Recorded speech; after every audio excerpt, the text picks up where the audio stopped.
दोस्तों, रेहान का commerce hub channel में आपका फिर से स्वागत है।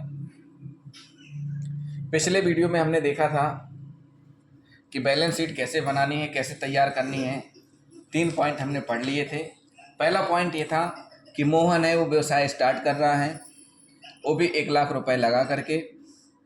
उसके बाद जितना रुपए लगाया, 1 लाख कैश लगाया तो 1 लाख रुपए की कैपिटल उसकी मानी जाएगी। क्यों? क्योंकि जो बिजनेस है, बिजनेस की भी लायबिलिटीज किसके प्रति हो गई? यहाँ स्वामी के प्रति। फिर हमने पढ़ा कि उसने धीरे धीरे क्या किया है, उधार माल खरीदा। कितने का खरीदा? 50,000 का। तो जब उधार माल 50,000 का खरीदा है तो स्टॉक में वृद्धि हुई 50,000 की। तो स्टॉक में वृद्धि के साथ साथ उसके क्रेडिटर भी बढ़े, यानी 50,000 रुपये के क्रेडिटर्स हो गए। फिर उसने क्या किया है, 20,000 रुपये का नगद क्या खरीदा? प्लांट खरीदा है। 20,000 रुपये का नगद प्लांट खरीदा। तो अब जब नगद क्रय किया उसने, तो उसके पास कैश कितना बचेगा? 1 लाख था तो 80,000 बचेगा। प्लांट आ गया, 20,000 प्लांट, स्टॉक 50,000, टोटल 1,20,000 ऐसे हो जाएगा। अब हम पढ़ने जा रहे हैं उसी कड़ी में आगे, व्यवसाय के लेनदारों का भुगतान। अब लेनदार कितने थे? 50,000 के थे। क्यों? क्योंकि 50,000 का माल खरीदा था। ये जो माल आप देख रहे हैं ना, 50,000, ये उधारी में खरीदा गया था। तो लेनदार कितने होने चाहिए? 50,000। लेकिन 30,000 का पेमेंट कर दिया है आपने। जब 30,000 का पेमेंट कर दिया तो कितने बचे वो लेनदार? 20,000। और कैश कितना बचा आपके पास? 50,000। क्यों? क्योंकि कैश आपके पास 80,000 था। तो ये आपका क्लियर हो जाएगा कि capital plus creditor 1 lakh plus 20,000, cash plus stock plus plant, तो ये दोनों बराबर रहेंगे। अगला पॉइंट हम देखते हैं, स्वामी के द्वारा स्वयं के लिए पूंजी निकालना। अब एक चीज हमेशा ध्यान रखना, व्यवसाय में अगर कैश इन हैंड है, कैश आपके पास है, अगर व्यवसाय से संबंधित कुछ भी आप खरीद रहे हैं तो उससे एसेट्स बढ़ेंगे।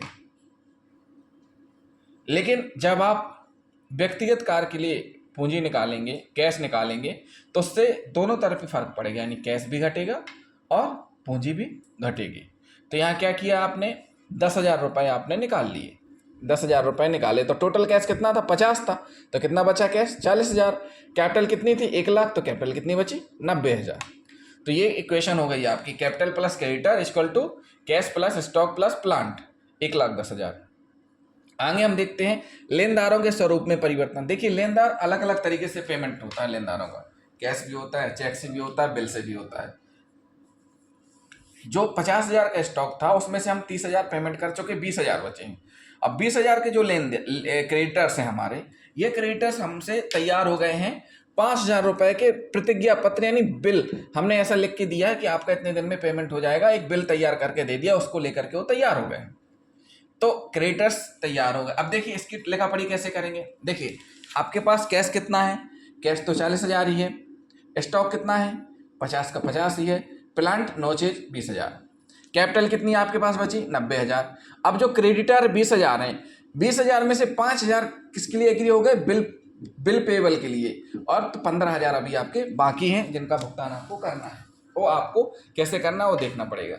यानी कि 5,000 रुपये बीपी यानी बिल पेबल के लिए प्रतिज्ञा पत्र लेने को तैयार हो गया, उन्हें स्वीकार कर लिया है। इसलिए क्रेडिटर्स कितने बचे? अब 15,000 और बिल पेबल हो गए कितना?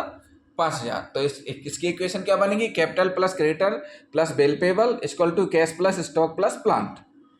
अब बात आती है, मोहन ने क्या किया? नगद माल का क्रय किया। 5,000 रुपये का नगद माल खरीदा है। अभी पहले भी हमने माल खरीदा था, फिर से माल खरीद रहे हैं। पहले हमने उधार खरीदा था, अब हम नगद माल खरीद रहे हैं। पहले हमने 50,000 का स्टॉक उधार खरीदा था, अब हम क्या कर रहे हैं? 5,000 का नगद खरीद रहे हैं। तो देखिए, अब हमारे पास कैश कितना था? 40,000 था। तो 5,000 आपने खरीद लिया तो कितना कैश बचा? 35,000। यानी कि आपके पास स्टॉक पहले कितना था?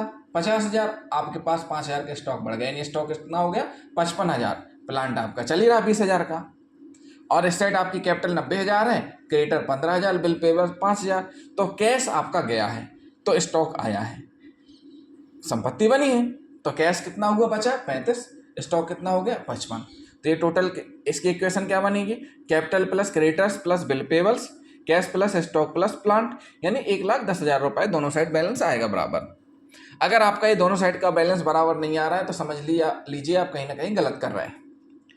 अब माल का नगद विक्रय। अभी आप क्या कर रहे हैं, नगद माल खरीद रहे हैं, अब नगद माल का विक्रय। अब देखिएगा, एक तरफी विक्रय हो रहा है तो कैश बढ़ रहा है लेकिन माल जा रहा है, और नगद माल खरीद रहे हैं तो कैश जा रहा है प्लस माल आ रहा है। तो इसका जस्ट उल्टा होगा। अब देखिए, कैश आपके पास कितना था, 35, 2000 रुपये का माल खरीदा, बेचा 2000 का, तो 2000 आ गया, आपके पास कैश कितना बचा, 37,000। अब स्टॉक आपके पास कितना था, 55,000 का। अब स्टॉक 2000 का चला गया, यानी आपके पास स्टॉक कितना बचा, 53,000। प्लांट आपके पास 20,000 का ही है, तो टोटल कितना हो गया एसेट का, 1,10,000। और एसेट आपका कोई चेंजेस हुआ ही नहीं, क्योंकि आपने ना बिल का निकाल हुआ अभी, ना क्रेडिटर्स का हुआ है, ना कैपिटल का हुआ है, तो टोटल 1,10,000। तो दोस्तों ये रहा हमारा बैलेंस शीट से संबंधित ट्रांजेक्शन कैसे करेंगे। आगे हम इसके बारे में और डिटेल से पढ़ेंगे, समझेंगे और देखेंगे कैसे क्या लिखते हैं, कैसे क्या तैयार करते हैं। आगे क्वेश्चन हम तैयार करेंगे, आगे के बारे में हम डिटेल से हम पढ़ेंगे। तो दोस्तों ये रहा हमारा बैलेंस से संबंधित वीडियो। आपको हमारा वीडियो कैसा लगा, पसंद आया हो तो हमारे चैनल को सब्सक्राइब करें, वीडियो को लाइक एंड शेयर करें। Thank you.